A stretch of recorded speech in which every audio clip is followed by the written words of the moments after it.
সুপ্রিয় দেশবাসী, দেশে কিংবা বিদেশে, কাছে কিংবা দূরে, যে যেখান থেকে আপনারা আমার ভিডিওটি দেখছেন, আমি আলামিন অতীতের কথা ডকুমেন্টারির পক্ষ থেকে আপনাদের জানাচ্ছি শুভেচ্ছা এবং সুস্বাগতম। এখন উপস্থিত আছি হাইলাগাড়ির চড়া।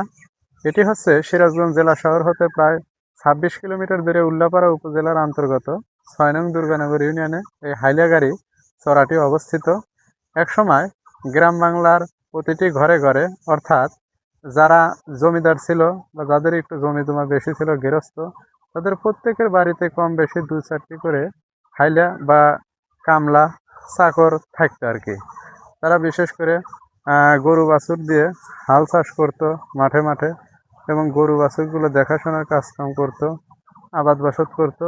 এজন্যই গ্রাম বাংলার প্রায় প্রতিটি ঘরে ঘরেই দেখা যেত যাদের জমি জমা একটু বেশি, তাদের বাড়িতে 3-4টি করে এরকম কামলা থাকতো। আর সে সময় বিশেষ করে রাতের বেলা, রাত 3টার দিক, গরু বাছুর নিয়ে লাঙ্গল দিয়ে হাল চাষ করার উদ্দেশ্যে মাঠে যেত। আর সেই সময় ঘটে যায় একটা হৃদয় বিদারক ঘটনা।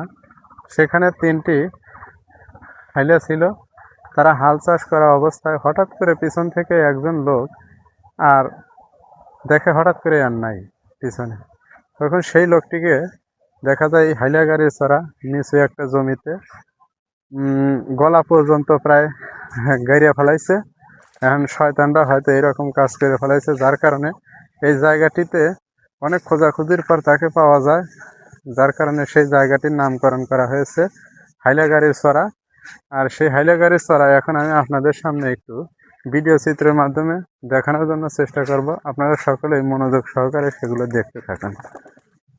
বিশেষ করে এখন আমি যেই চড়াটিতে দাঁড়িয়ে রয়েছি, এটি হচ্ছে নিচু চড়া বা দোপা চড়া। এই চড়াটিকেই মূলত বলা হয়ে থাকে হলো হাইলাগাড়ির চড়া।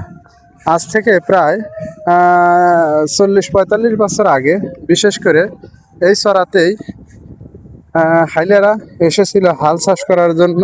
3জন মানুষ 3 জোড়া গরু লাঙ্গল সাথে নিয়ে এসে হঠাৎ করে পিছন থেকে দেখে একজন হাইলা আর নাই।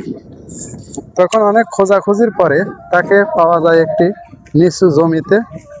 আর সেই নিচু জমিতেই মূলত সেই হাইলাকে খুঁজে পাওয়া যায়, এবং সেখানে পাওয়া যায় তাকে মৃত অবস্থায়।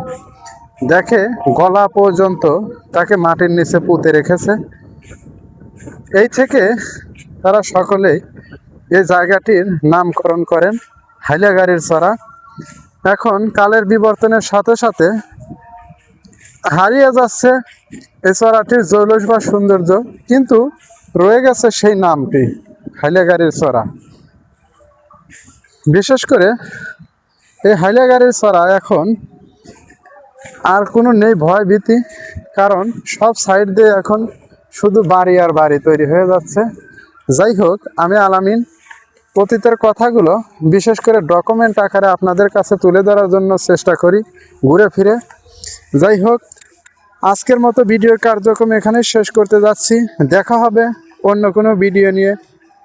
আর সে পর্যন্ত আপনারা সবাই সুস্থ থাকেন, ভালো থাকেন, এই কামনা করে আজকের ভিডিওর কার্যক্রম শেষ করছি। আল্লাহ হাফেজ।